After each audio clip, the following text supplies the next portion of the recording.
تو جنرل فیض حمید کا نام بار بار لیں، ان کا نام لے کر ان پر الزامات لگائیں۔ اور اس کے بعد ہم نے یہ بھی دیکھا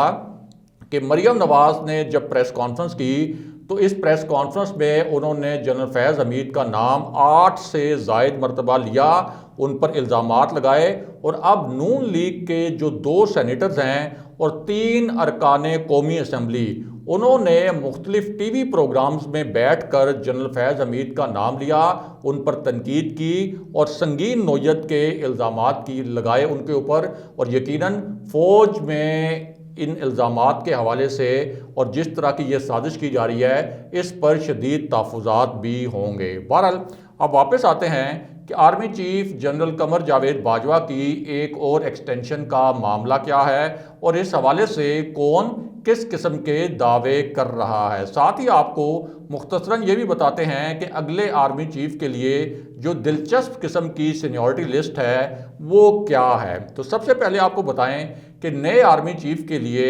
GHQ سے ایک فائل ڈیفنس منسٹری میں جاتی ہے اور یہ جو فائل ہوتی ہے اس میں عموماً جو 5 سب سے سینئر جنرلز ہوتے ہیں ان کے نام ہوتے ہیں۔ پھر ڈیفنس منسٹری سے یہ فائل موو ہوتی ہے پرائم منسٹر آفس میں، اور اس فائل میں جو آپ کا سٹنگ آرمی چیف ہوتا ہے جس نے اب ریٹائر ہونا ہوتا ہے اس کا ان پٹ بھی ہوتا ہے، یعنی اس کی رائے بھی شامل ہوتا ہے۔ اور کسی بھی پرائم منسٹر کے پاس اپنے جو سول انٹیلیجنس ذرائع ہوتے ہیں ان سول انٹیلیجنس ذرائع سے بھی کچھ معلومات اس نے اکٹھی کر رکھی ہوتی ہیں۔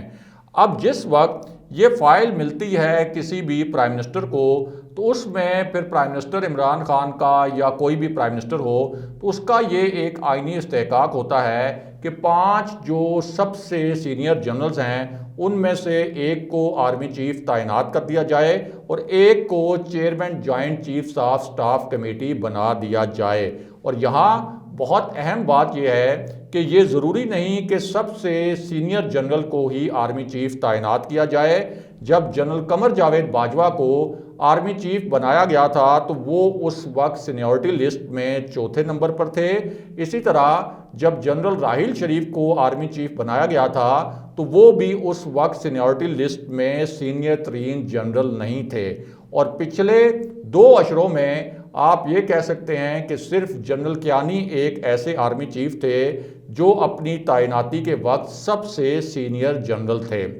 یہاں بہت اہم بات یہ ہے کہ پاک فوج میں ایک عام روایت یہ سمجھی جاتی ہے کہ جب بھی کوئی جنرل سپر سیڈ ہوتا ہے تو وہ رضاکارانہ طور پر خود ریٹائر ہو جاتا ہے۔ یہ کسی قانون کے تحت تو لازم نہیں، نہ ہی کسی جنرل پر کوئی دباؤ وغیرہ ہوتا ہے کہ وہ ریٹائر ہو جائے، لیکن زیادہ تر جو جنرلز ہیں جب وہ سپر سیڈ ہو جاتے ہیں تو وہ ریٹائرمنٹ لینے کو ترجیح دیتے ہیں۔ جب جنرل قمر جاوید باجوہ کو آرمی چیف بنایا گیا تھا تو اس وقت جنرل اشفاق ندیم سب سے سینئر جنرل تھے، وہ ملتان کے کور کمانڈر تھے، لیکن سپر سیڈ ہونے کے بعد انہوں نے ریٹائرمنٹ لے لی تھی رضاکارانہ طور پر۔ اسی طرح جنرل اقبال رمدے وہ بہاولپور کے کور کمانڈر تھے، وہ بھی جنرل باجوہ سے سینئر تھے، اور جب وہ بھی سپر سیڈ ہوئے تو انہوں نے کسی دباؤ کے تحت نہیں بلکہ رضاکارانہ طور پر ریٹائرمنٹ لے لی تھی۔ اور یہاں بہت دلچسپ بات یہ بھی ہے کہ جنرل قمر جاوید باجوہ کو جب آرمی چیف بنایا گیا تو اس وقت وہ IG ٹریننگ اینڈ ایویلیویشن کے عہدے پر کام کر رہے تھے، جبکہ جب جنرل باجوہ بھی IG ٹریننگ اینڈ ایویلیویشن کے عہدے پر کام کر رہے تھے جب ان کو آرمی چیف بنایا گیا، اور راحیل شریف کو جب آرمی چیف بنایا گیا تھا تو وہ بھی IG ٹریننگ اینڈ ایویلیویشن کے عہدے پر ہی کام کر رہے تھے۔ اب اس پوری صورتحال میں جو سینیورٹی لسٹ ہے اس کے مطابق نومبر 2022 میں جو جنرل سب سے سینئر ہوں گے ان کے متعلق آپ کو بتاتے ہیں، کیونکہ جنرل باجوہ کا جو دوسرا ٹینیور ہے اگر یہ اپنے وقت پر ختم ہوتا ہے، یعنی ان کی جو مدت ملازمت میں توسیع کی گئی تھی اگر یہ وقت پر دوسرا ٹینیور ختم ہوتا ہے تو پھر جنرل باجوہ کا یہ ٹینیور بنتا ہے 29 نومبر 2022 تک۔ اب 29 نومبر 2022 سے پہلے جب نام جائیں گے اگر جنرل باجوہ کا ٹینیور ختم ہو جاتا ہے اور اس وقت ان کی دوسری مدت کے بعد ان کو کوئی اور ایکسٹینشن نہیں ملتی، اگر ان کو کوئی اور ایکسٹینشن نہیں ملتی تو پھر جو 5 موسٹ سینئر جنرلز کے نام سامنے آئیں گے وہ آپ کے سامنے مختصراً رکھتے ہیں۔ ان میں ایک نام تو جنرل عاصم منیر کا ہے جو اس وقت سب سے سینئر جنرل ہوں گے۔ ان کی جو مدت ملازمت ہے وہ ویسے تو ستمبر 2022 میں ختم ہونی تھی، لیکن ان کے جو 3 سٹار رینکس ہیں، 3 سٹار رینکس لگنے میں ایک تکنیکی تاخیر ہوئی تھی، جس کی وجہ سے اب ان کی مدت ملازمت 27 نومبر 2022 تک ہے۔ اس کے علاوہ سب سے سینئر جنرلز میں جنرل طاہر شمشاد مرزا بھی شامل ہوں گے، یعنی سب سے سینئر ہوں گے جنرل عاصم منیر، دوسرے نمبر پر ہوں گے جنرل طاہر شمشاد مرزا جو کہ اس وقت راولپنڈی کے کور کمانڈر ہیں، اس سے پہلے چیف آف جنرل سٹاف تھے۔ اس کے علاوہ اسی فہرست میں جنرل اظہر عباس کا نام بھی شامل ہوگا جو اس وقت چیف آف جنرل سٹاف ہیں، جبکہ نومبر 2022 میں جو سب سے سینئر جنرل ہوں گے ان میں جنرل نعمان محمود کا نام بھی شامل ہوگا، اور انہیں اس سے پہلے کور کمانڈر پشاور تعینات کیا گیا تھا۔ لیکن سب سے اہم بات یہ ہے کہ اب انہی 5 سینئر جنرلز میں جنرل فیض حمید کا نام بھی شامل ہوگا۔ لیکن یہاں اہم ترین بات یہ ہے کہ army chief general Qamar Javed Bajwa نے اپنا جو ان کا یہ ٹینیور تھا، اس ٹینیور میں جو رولز ہیں ان میں کچھ ترامیم بھی کی تھیں، اور اب ان ترامیم کے مطابق کسی بھی جنرل کو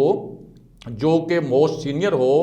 اس کو اگر آرمی چیف کے لیے ایلیجیبل بننا ہے تو یہ بہت ضروری تھا کہ وہ 1 سال تک کور کمانڈ کرے، یعنی اس کا کور کمانڈ کرنے کا جو عرصہ ہے وہ 1 سال تک ہو، تو تب وہ ایلیجیبل ہو سکتا ہے اگلے آرمی چیف کے لیے۔ اب جنرل فیض حمید 20 نومبر سے پشاور کور کی کمانڈ سنبھال چکے ہیں، اور اگلے سال 29 نومبر تک ان کا کور کمانڈ کرنے کا جو 1 سال کا تجربہ ہے، جو مینڈیٹری ہے کہ آپ کو آرمی چیف کے لیے ایلیجیبل اگر ہوں گے تو 1 سال کا جو کور کمانڈ کرنے کا تجربہ ہے وہ بھی مکمل ہو جائے گا اگلے سال 29 نومبر تک۔ لیکن اس معاملے میں ایک ٹوسٹ بھی ہے، اور وہ ٹوسٹ یہ ہے کہ اس وقت اسلام آباد کی جو اقتدار کی راہداریاں ہیں وہاں کچھ مخصوص قسم کی اور بڑی معنی خیز قسم کی اطلاعات گردش کر رہی ہیں، اور ان اطلاعات کے مطابق جنرل باجوہ کو ایک اور ایکسٹینشن بھی دی جا سکتی ہے،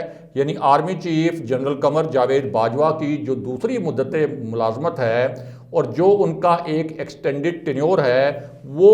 نومبر 2022 کو ختم ہونا ہے، لیکن اس طرح کی اطلاعات اسلام آباد میں اقتدار کی راہداریوں میں کچھ حلقوں کی جانب سے پھیلائی جا رہی ہیں کہ prime minister Imran Khan general Bajwa کو ایک اور ایکسٹینشن بھی دے سکتے ہیں، اور ان دعووں کی بنیاد یہ بتائی جا رہی ہے کہ اس وقت افغانستان کی صورتحال کی وجہ سے پاکستان کو جس قسم کے سیکیورٹی چیلنجز درپیش ہیں، پھر پاکستانی طالبان کے ساتھ جو مذاکرات کا ایک بہت پیچیدہ عمل چل رہا ہے جو پاکستان کی قومی سلامتی کے حوالے سے انتہائی اہم سمجھا جا رہا ہے، اور اس کو ایک بہت ہی کلیدی فیصلہ سمجھا جا رہا ہے، اس وجہ سے یہ معاملہ بھی بہت حساس بھی ہے اور بہت ہی زیادہ اہم بھی، اور یہ بھی کہا جا رہا ہے کہ بھارتی ایجنسیاں افغانستان کی نئی صورتحال میں پاکستان کے اندر ایک نئی گریٹ گیم پلان کر رہی ہیں، ایک نیا گھناؤنا کھیل بھی پلان کر رہی ہیں۔ تو اس پوری صورتحال میں دعوے یہ کیے جا رہے ہیں کہ army chief general Qamar Javed Bajwa کو جس طرح سے پہلے اس خطے کے ایک سیکیورٹی انوائرمنٹ کی وجہ سے ایکسٹینشن دی گئی تھی، ایک مرتبہ پھر ان کو ایکسٹینشن دی جا سکتی ہے، لیکن اس معاملے میں بھی ایک اہم موڑ ہے اور ایک دلچسپ موڑ ہے، اس کے متعلق آپ کو مختصراً بتاتے ہیں۔ اور وہ موڑ یہ ہے کہ 2020 میں آرمی ایکٹ میں تبدیلی کر کے آرمی چیف کی عمر کی جو زیادہ سے زیادہ حد ہے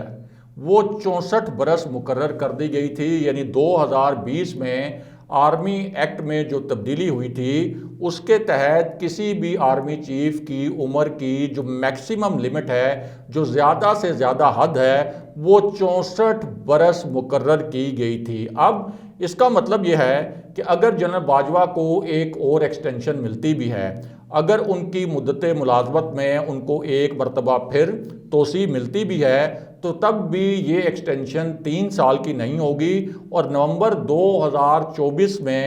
وہ 64 برس کی عمر کو پہنچنے کے بعد ریٹائر ہو جائیں گے۔ اور اگر انہیں 3 سال کی ایکسٹینشن دینے کا فیصلہ کیا جاتا ہے، یعنی اگر یہ فیصلہ کیا جاتا ہے کہ ان کو 3 سال کی ہی ایکسٹینشن دینی ہے، جس طرح سے اس سے پہلے جنرل باجوہ کو 3 سال کی ایکسٹینشن دی گئی تھی، تو پھر یہ جو رولز ہیں ان میں مزید ترامیم کرنا لازمی ہو جائے گا۔ اگلے پروگرام تک کے لیے خدا حافظ۔